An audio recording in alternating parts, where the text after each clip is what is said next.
Good morning, and how are you this morning? This is yours truly, the Reverend Dr. Desmond Maul, coming to you with another uh, episode teaching on bad boys of the Bible.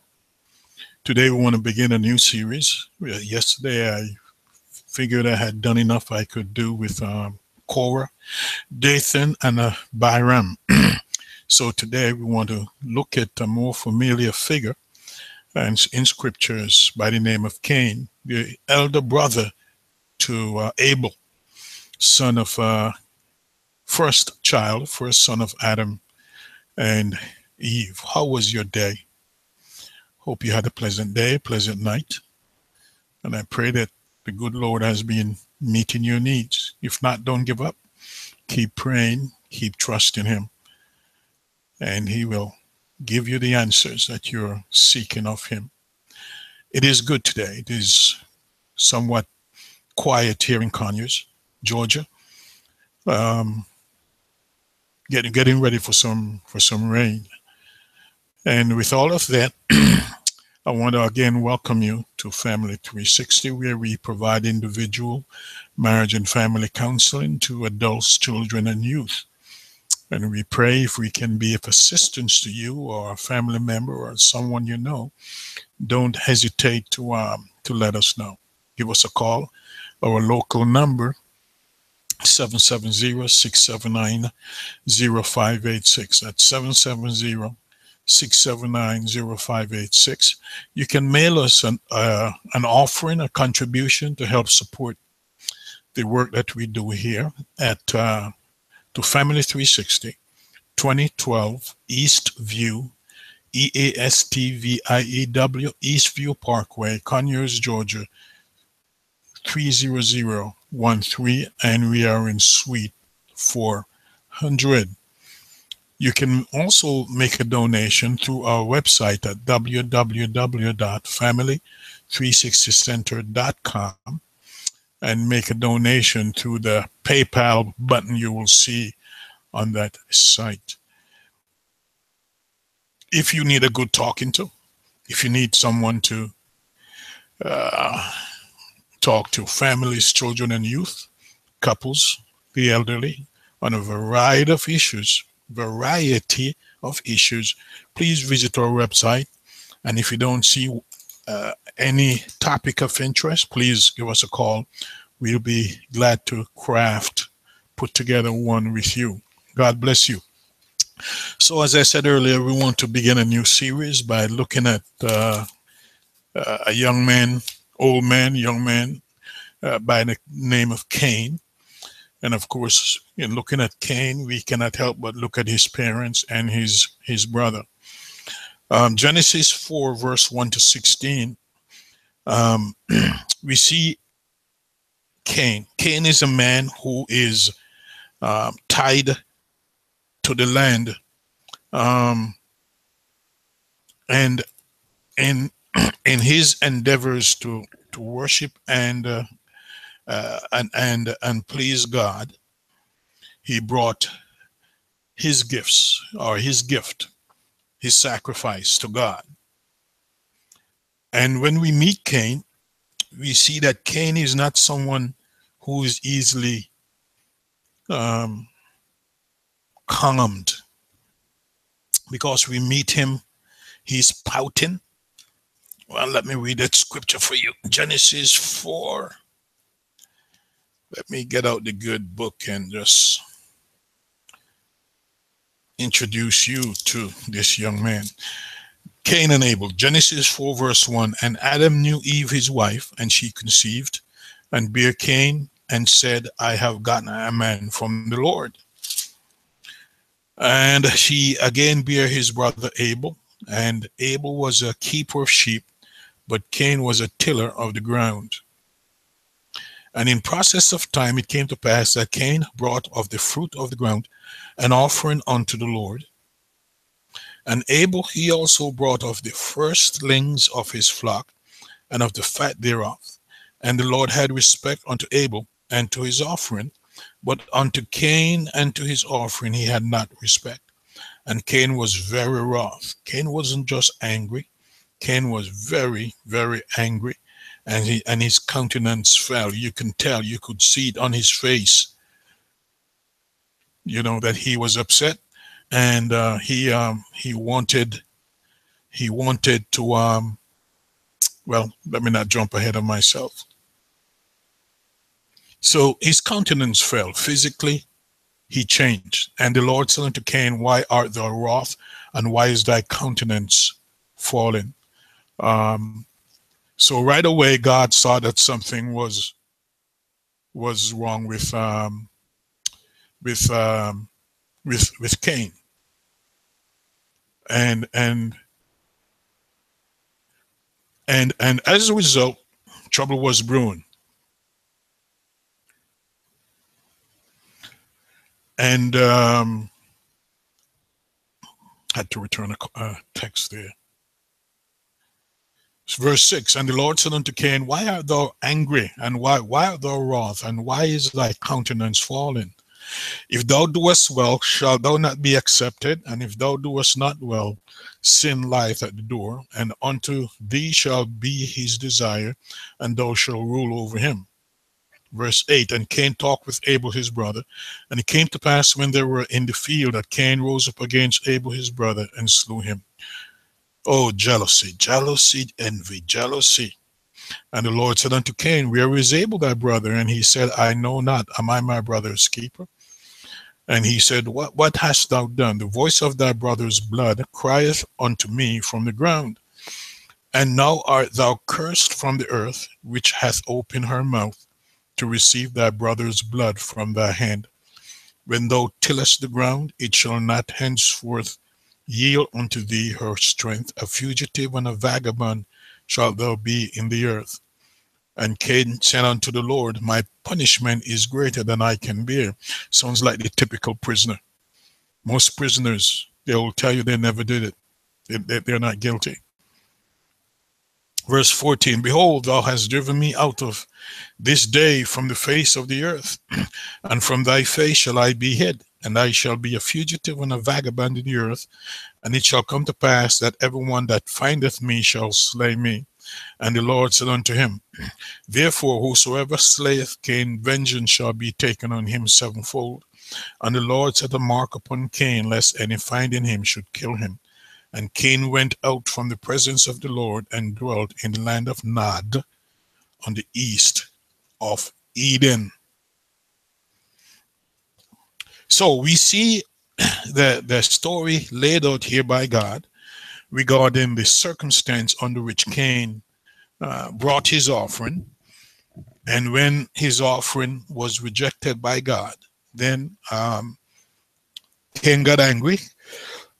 His brother's offering was accepted by the Lord, and Cain became jealous, and Cain rose up against his brother. So let's see if we can break it down, because there's so much in here to this story here about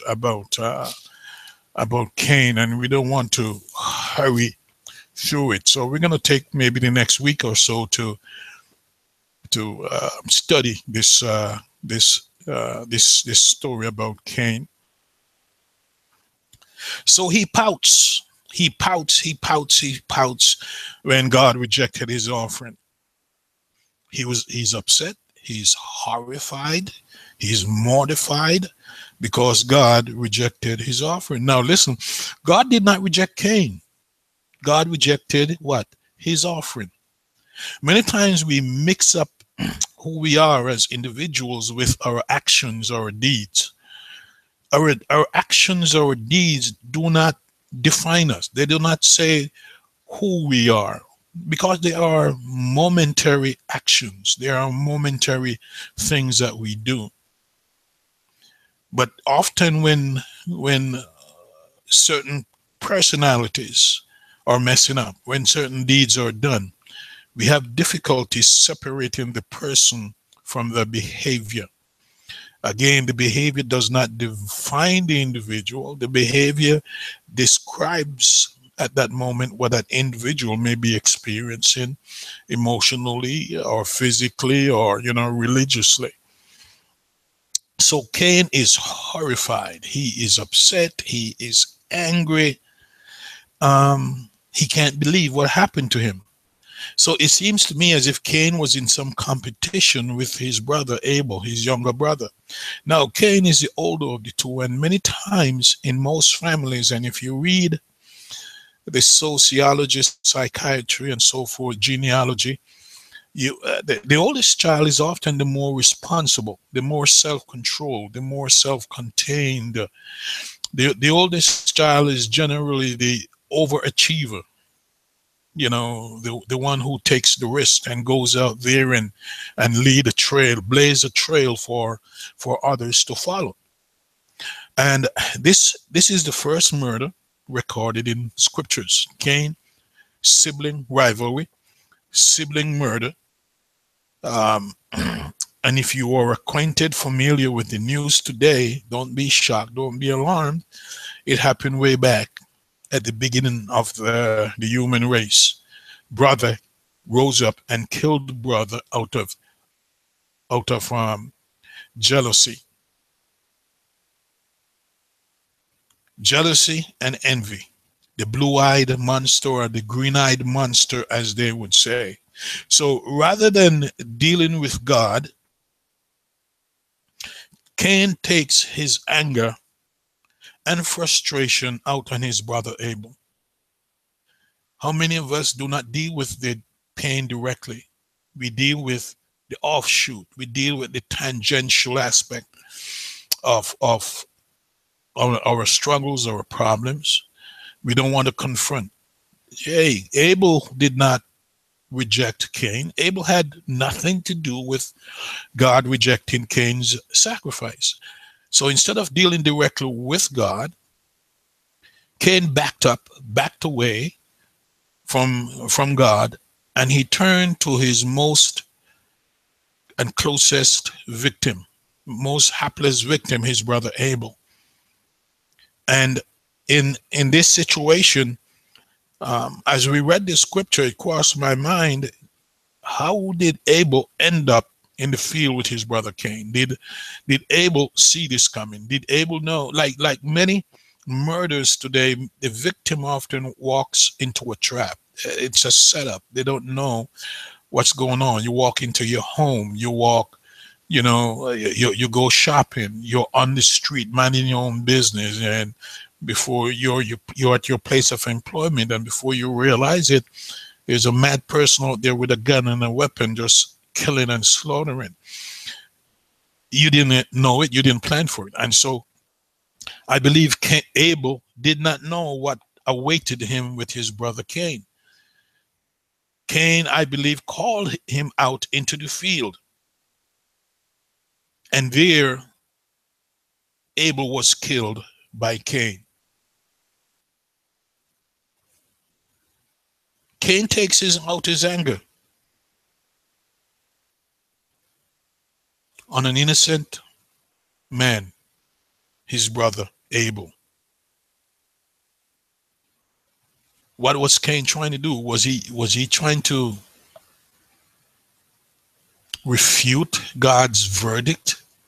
Was he trying to get rid of God's decision? Yes, he was upset, but it was easy to me. It was easy to ask. If I were Cain, I would have asked God, what is the proper sacrifice? Obviously, Cain brought the wrong sacrifice. Maybe he could have asked his brother Abel, what's the proper sacrifice? If he didn't have an animal to offer, he could have bought one, asked his brother to give him a lamb to offer unto the Lord. But Cain, in his selfish desire, refused to offer, to bring the proper sacrifice unto the Lord. He brought it. He reminds me of many of us who we give God any and anything. We give God the least of our valuables. We give him the worst of our valuables. We give him leftovers of our time, material, and we expect him to accept it. And this is what I believe Cain did here. He brought to God a sacrifice that was unacceptable to God. Now, did he know that that was what he was doing? Did he know of the type of sacrifice that God required of him? Did he know? Was he aware of the fact that he had to bring a meat offering? Even if he had to go and get a turtle dove, it would have been better than the breadfruit and the plants and the yam or coconuts, whatever he brought to the Lord, because those had no meaning to God. So if they were bringing sacrifices, I somehow believe that Cain had to have known the type of sacrifice that God required, because God is talking with Cain. So how did they end up bringing their sacrifice to God unless God had told them that's what he expected of them? Whatever he wanted. And we cannot do that with God. We cannot bring to God whatever. We cannot give to God whatever. We cannot give to God our leftovers, what we don't want, the worst of our fields. We cannot do that. The worst of our crops, the worst of our animals. No, God deserves the very best of our lives, of what we offer to him. He deserves the very best. Cain chose not to do so. So God makes Cain pay. Murder. Thou shalt not shed innocent blood. Murder. God later on instituted the law. Whoever shed man's blood, by man shall his blood be shed. Capital punishment. But we also see the grace of God here, because God did not take Cain's life in the way that Cain took his brother's Abel's life. God could have exacted an eye for an eye and a tooth for a tooth. No, he did not do that. He's going to make Cain pay. Ooh, yeah, excuse me. I had some food for breakfast. So God is going to make Cain pay, and Cain complains that the punishment does not fit the crime. Every prisoner says the same thing. Every prisoner say, hey, I didn't do it. This punishment is too harsh. It's too long. I don't deserve to be in jail. I don't deserve the death penalty. Cain is complaining that the punishment does not fit the crime. What if it was up to Cain? He would have done no time. Similar to many prisoners today. If it's up to them to sentence themselves, they would do little or no time. None. So Cain is complaining that the punishment does not fit the crime, and that he was concerned about his life but had no concern for his brother's life. Again, that's the mantra, the complaint of the murderer. Listen to murderers today in the court of law. They are pleading for their lives. Their lawyers will lie like, I don't know how lawyers live with themselves, but it's their profession. But some lawyers will concoct every story imaginable to try and get their clients off. Every one of them. You see, because the perpetrator of that crime, like Cain, is saying, hey, give me a break. I was out of my mind. I did not know what I was doing. He pushed me, or, I snapped. I was under the influence. He was concerned about his life, but not the life of his brother Abel. There are those today who seek. There are those today who seek to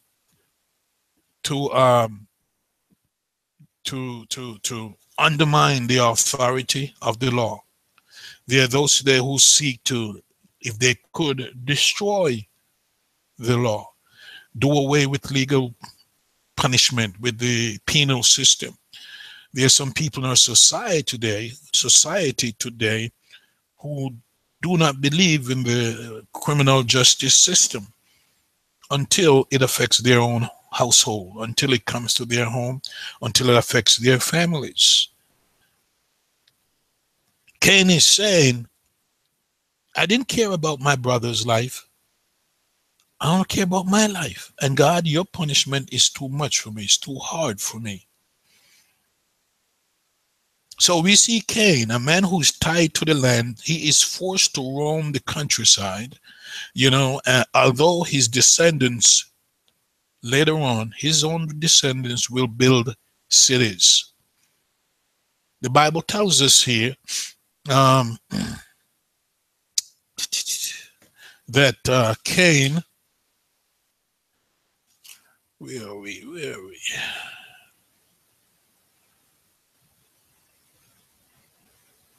So and the Lord said unto Cain, why art thou angry? Why how do you manage anger? How do you deal with anger? A lot of us, we don't manage our emotions well. I don't know, yes, some of us are pushed to the limit. But Cain wasn't just angry. The Bible said he was wroth. To me, wrath means that he was so angry he had turned color.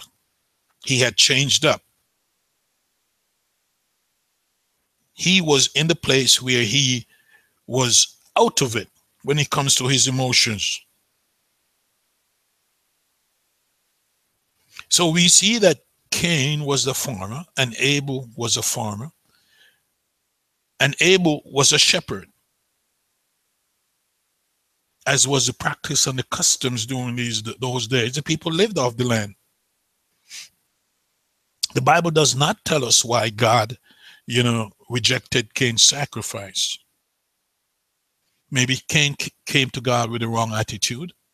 Maybe he brought the wrong type of offering unto God that did not meet God's standards.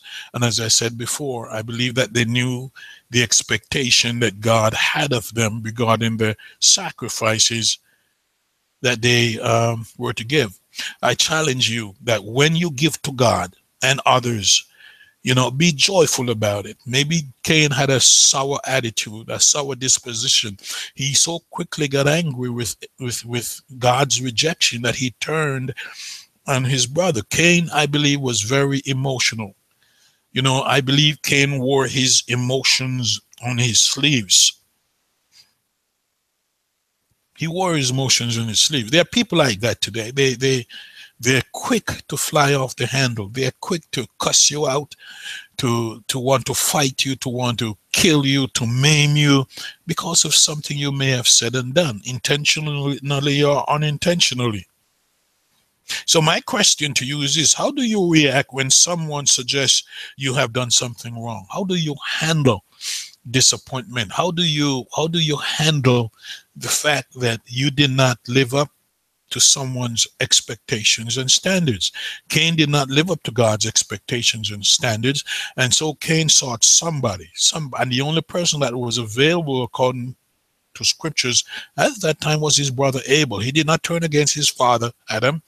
He did not turn about against his mother Eve. No, he turned against his brother. Sibling rivalry. And so how do you react when somebody does not approve of your behavior, your words, your conduct? Is it easy for you to accept criticism? Is it difficult for you to accept, to receive negative feedback? Cain had a rotten disposition. He had a rotten attitude. The fact that he would so quickly, so easily turn against his brother didn't do one thing. His brother did nothing to him, didn't do anything to him. And he turned against his, out of jealousy, out of spite, out of envy, out of greed. His attitude was improper. And I believe because of that, he brought the wrong offering to God. Listen, God evaluates our motives and the quality of the offering that we bring him. What do you give to God? As a pastor, many times I would look at our Sunday offering and I say, man, the church was packed today. Maybe 200 people, maybe 100 and something people. Church was packed today, and this little amount of offering, sometimes you cannot get $5 out of those who come to church. You can't get many to pay their tithe. And that's one of the reasons so many churches struggle, especially inner city churches, because the members don't give to support the work and the ministry. You see many churches, the buildings are falling apart. Many churches cannot do evangelism and other types of outreach ministry because those who are there, a part of that body, do not financially support it the way they should. You see, when we give to God and others, we should have a joy of giving, because God accepts our best. When we give him our best, he will accept our best. And like Cain, please do not worry about how much, to give up. Because if you give God your best, it's going to be the top quality, it's going to be the most that you should give, and give joyfully, give gladly, be happy when you're given to the work of God. And I know some of us are very skeptical in terms of what is done with the money in church, what is pastor doing with the money. Listen, if you're in a good church, the money is being put to good use. Bills got to be paid. Their overhead staff has to be paid. The grounds got to be kept up. The utilities got to be paid. What do you think happens with the money? Huh? No, you may be going to one of those very, very rich churches. There are some churches who have bank accounts. Oh, Jesus. Yeah, they invest in stocks and bonds, land, property. They can buy anything. They have millions of dollars stashed away. So purchasing something new, but it's not being used wisely for ministry.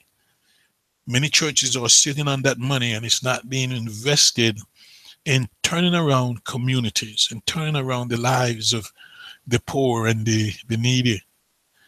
And if you go to some of these churches, man, they put you through a ringer to get them to pay a utility bill.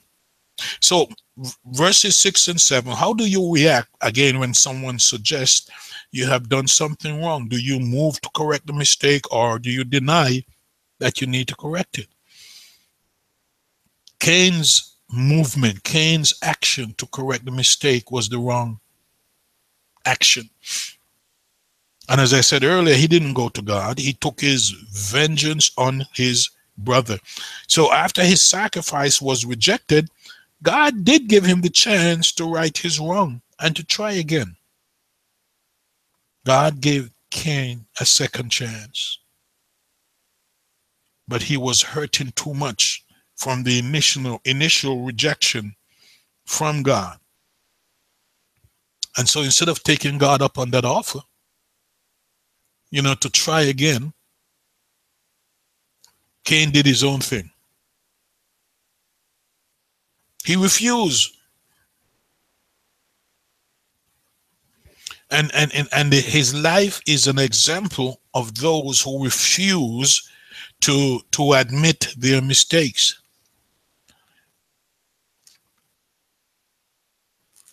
Probably going to get in trouble for saying this, but do you live with somebody who has a hard time admitting their mistakes?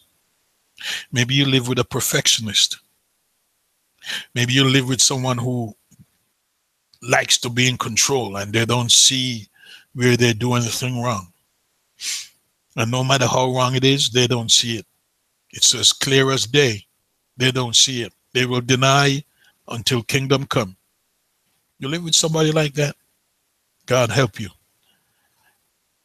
Because that person reminds me of Cain, or Cain reminds me of that person, because for the rest of their lives, they're going to continue to refuse to admit their mistakes. And if you're one of those persons listening to me, I challenge you. The next time someone says that you're wrong, take an honest look at yourself and do an inventory. The 12-step model challenges us to take an honest inventory of ourselves. and come to grips with who we are honestly. Maybe you need to ask some family and friends. Maybe you need to sit down and read some good self-help books. Go see a therapist. Go see someone who can be honest with you, and someone whose advice and counsel you respect. What have you lost? If you have that spirit of Cain, if you have that attitude of Cain, what has it cost you? What have you lost in terms of friendships, in terms of family and friends, in terms of resources? What have you lost in terms of faith and your growth in God, because you refuse to admit, oh, I make some mistakes? You're not perfect. Can I tell you, none of us is perfect? Not one. All of us have sinned, this Bible tells us, and fallen short of the glory of God. So if you go around parading as if you're Mr. Right and Miss Right, I got news for you. In the sight of God, you are very, very, very, very imperfect. So we see here the first murder. Taking life, not your life, but somebody else's life. Blood was shed. Blood represents life. And when life ceases to exist, something drastically has happened. It could be the result of a disease or some other type of illness, could be the result of an accident.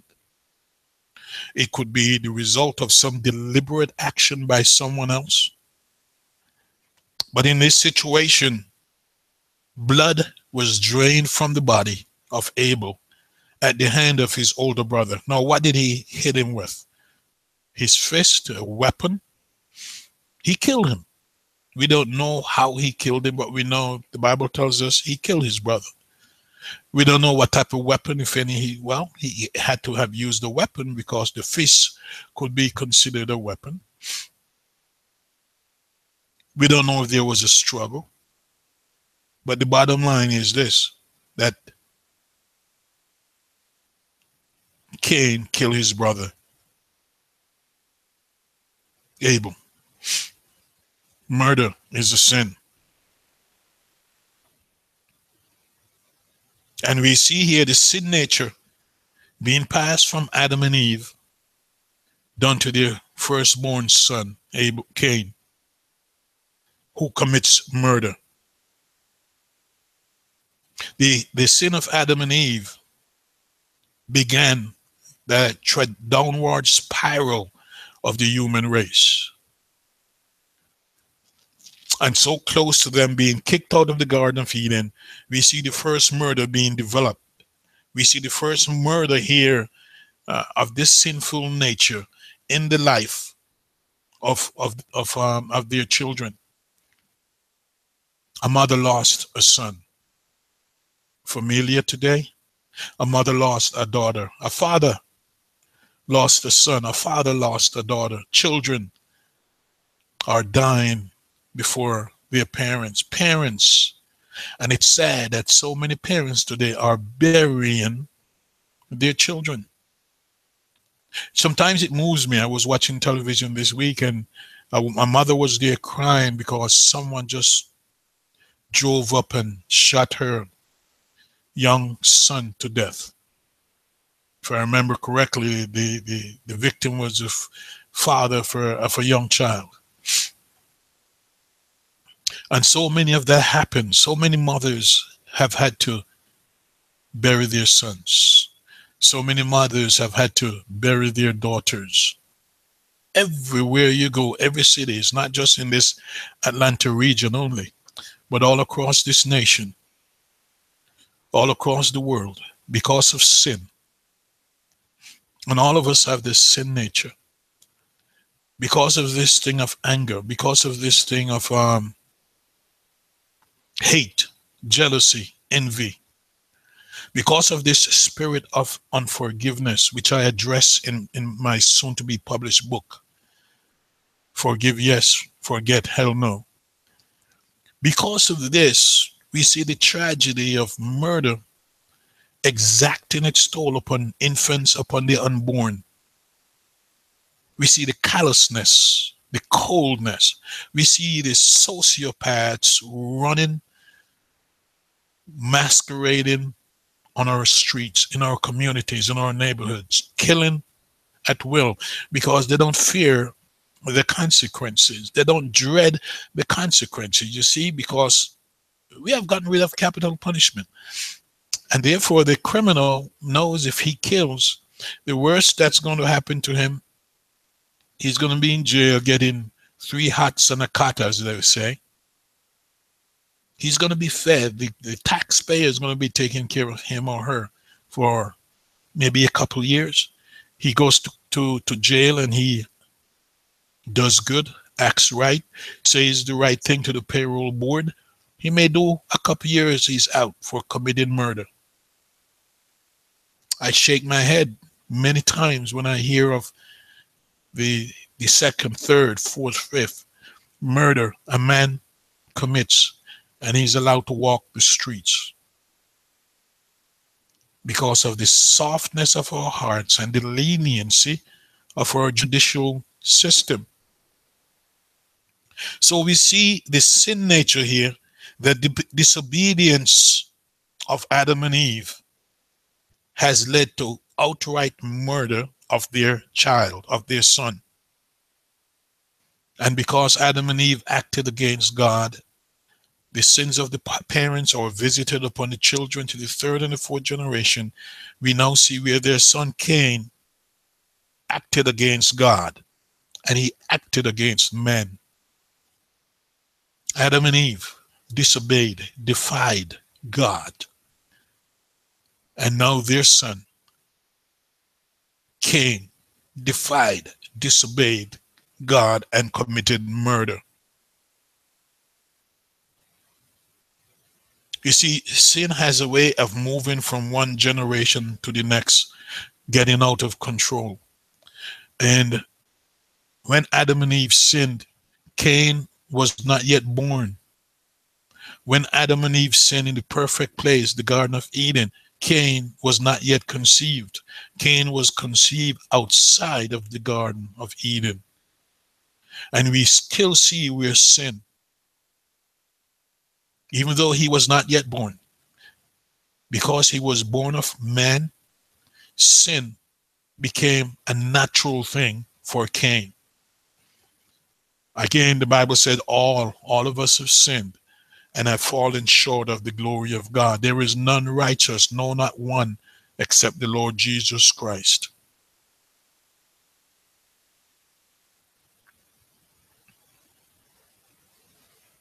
Cain was punished for this murder because God judges all sins. God just does not judge a murder. He judges all sins. That's why you and I got to be mindful and be careful of how we live our lives. Others may not approve of how you and I live, but listen, we have to live to please God. We do not live to please man. You do not live to please your wife. You do not live to please your husband. You do not live to please your children, your boss. The ultimate authority, the final authority that you must so guide your life to please is God, God Almighty. Yes, we live to be in harmony with one another as human beings, as families, as individuals. But that does not or should not stop us from living that life that God requires of us to live to please and satisfy him. Cain was severely punished. You see, because God judges our anger that gets out of control. God judges our rage that gets out of control. Cain was enraged.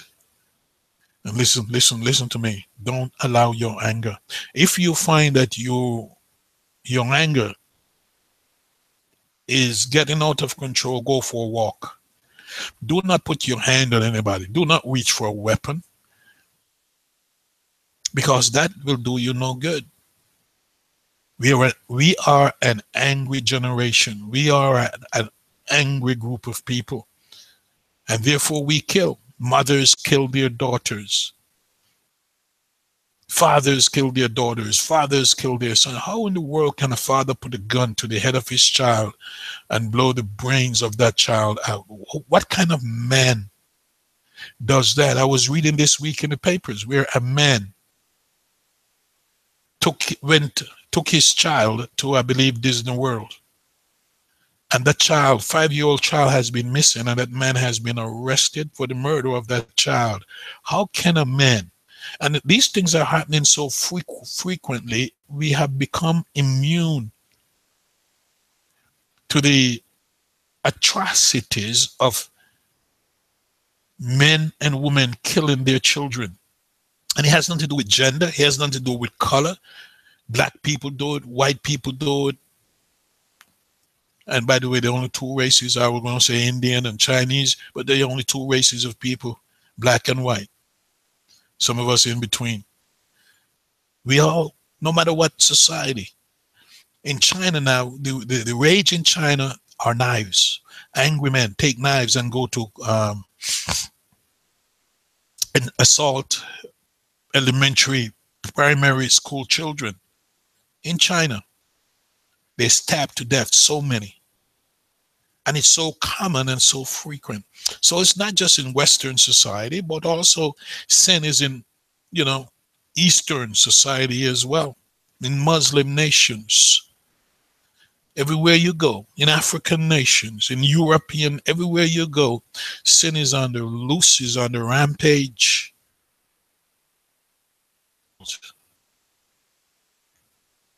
Earlier this month, we had a major fire in London where I believe at least 79 people were killed.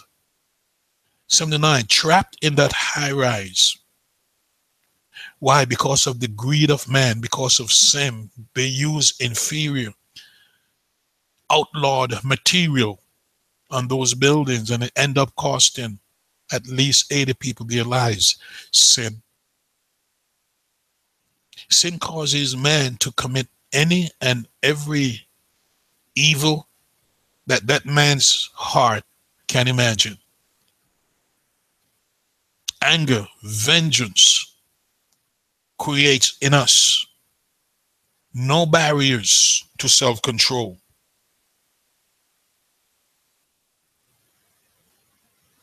And we are feeling, we are seeing, our children are experiencing the outgrowth, the consequences of such evil desire and intent. The Bible tells us here, and I know that I'm giving a summation today because we're going to come back and look at fine-tune this. But Cain himself, what hypocrisy. The punishment upon Cain. He's not worried about somebody else killing him. What kind of nonsense? If I was close to him, I would slap the living daylights out of him. You just kill your brother. And like typical of many prisoners, now you want to live. You don't want nobody to kill you. You're pleading to God. You're telling God your punishment is too harsh, too hard, and that someone's going to kill you.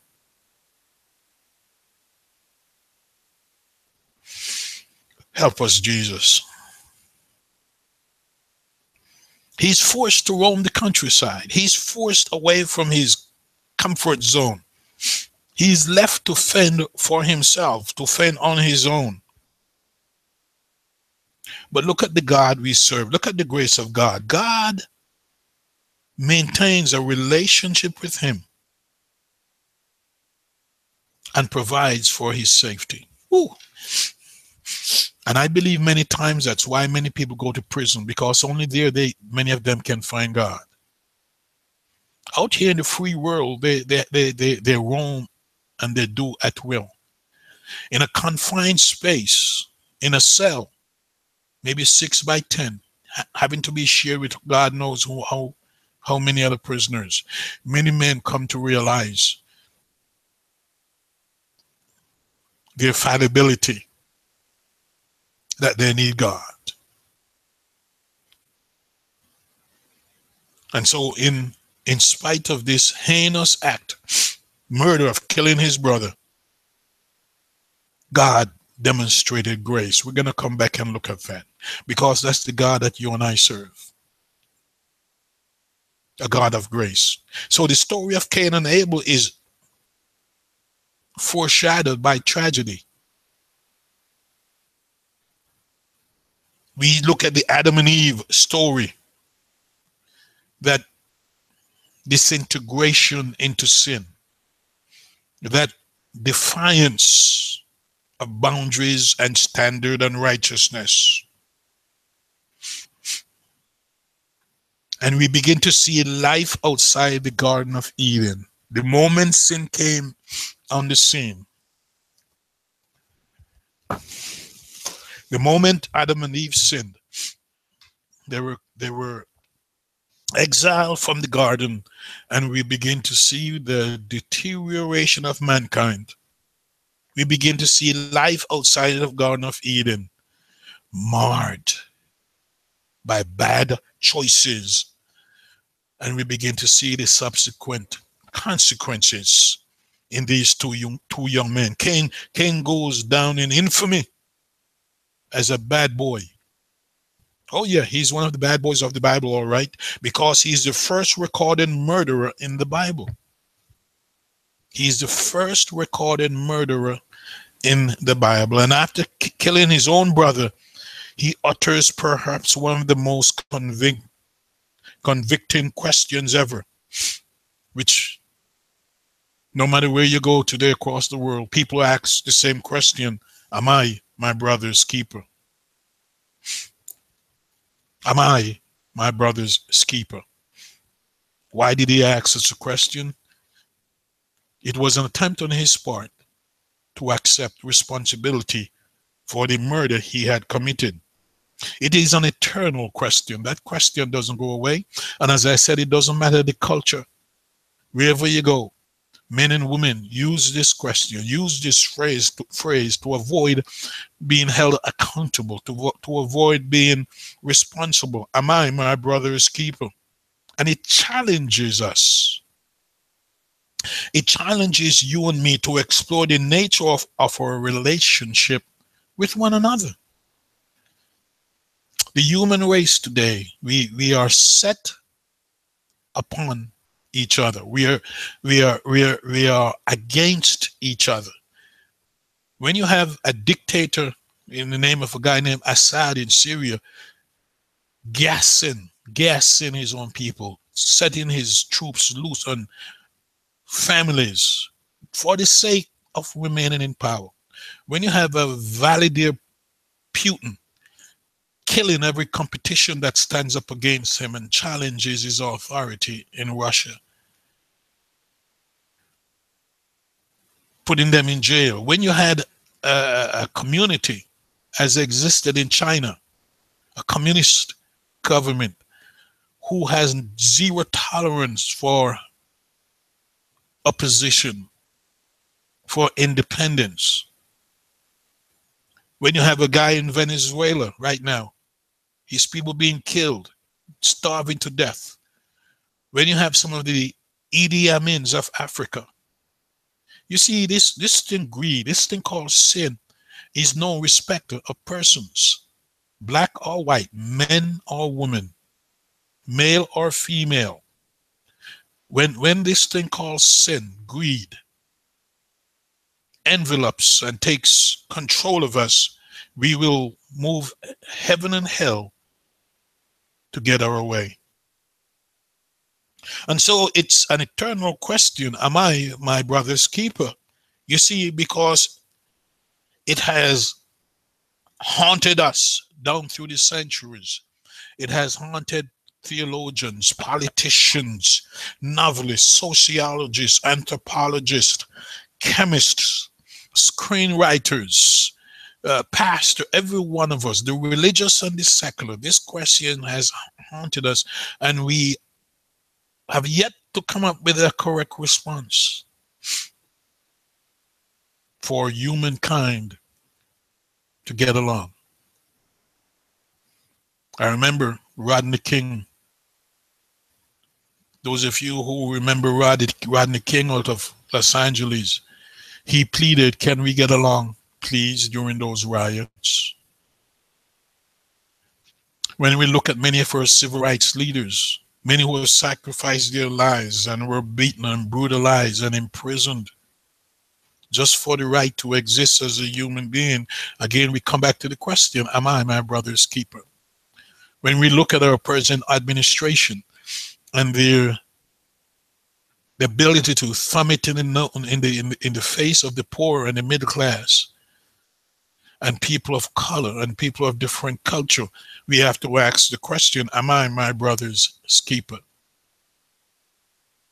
We're living in a world today that has become very selfish, that has become inward. They're looking at themselves and not at others. We are being preached to now with the doctrine of isolationism. We don't care about the world anymore. Let the Chinas and the Russias and who else want to run the world. America is going to sit down and sit back and look out only for ourselves. That's not the way life is. That's not the way the world is. That's the attitude of a Cain. Cain was only looking out for himself. He didn't care about his brother Abel. He wanted to exact his vengeance. He wanted revenge. He wanted to take his anger, his rage, his hostility out on somebody. And the only one who was available was his brother Abel. And he did exactly that. So it's always a question. It's a question that we're going to live with throughout humankind. Am I my brother's keeper? Some churches don't answer that question either because we don't believe in social politics. Many pastors and preachers, they isolate themselves. They're so spiritually minded that they're no earthly good. They don't involve themselves in social ministry. As a matter of fact, some churches are frowned upon for their social ministry, trying to address the needs of the poor and the needs of the downtrodden, but yet those are the very ones for whom Jesus came. Jesus didn't just come for the wealthy, the rich, the middle class. He also came for the poor. He also said in the scriptures often, several times, he said, the poor you always have with you. Poverty is a part of the human existence. So Cain's question echoes through the ages as we have sought ways to live together in peace and harmony. Am I my brother's keeper? You can go as far back, and going back to Cain is just about as far back as we can go, down through the ages, down through the centuries, down through the decades. The question has been asked, am I my brother's keeper? His story raises pertinent questions about equity, about justice, about retribution, about anger management, about sibling rivalry, about conflict resolution, about managing one's own emotions. And many of us fail at managing our anger. Many of us fail at managing justice, equity. Many of us fail at sibling rivalry. And so it spreads all over our relationships. It doesn't matter what relationship we find ourselves in. We always have to deal with the issue of equity and justice and anger and vengeance. Every aspect of society is being judged. You can't walk the street today because somebody got a problem and they want to take it out on you, the innocent victim. We are overwhelmed now with weapons of mass destruction. Everybody got guns, multiple guns. We are armed to the teeth individually and as families. Kids now are getting their hands on guns and shooting each other and shooting family members and others because of this thing called sin. Am I my brother's keeper? Cain's exchanges with God invite us to consider our own relationship with a God who sometimes seems capricious and unfair. Could God have prevented this murder? Could God have stopped Cain from killing his brother Abel? Because I believe God knew what was going to happen. So could God have stepped in and stopped it? Could God have stepped in and say, Cain, I know? Because God predicted it. God told him, hey, trouble is awaiting you, Cain. God knew Cain was going to, so Abel became the sacrificial lamb because of the anger of Cain. We see that Cain's story raises some troubling questions.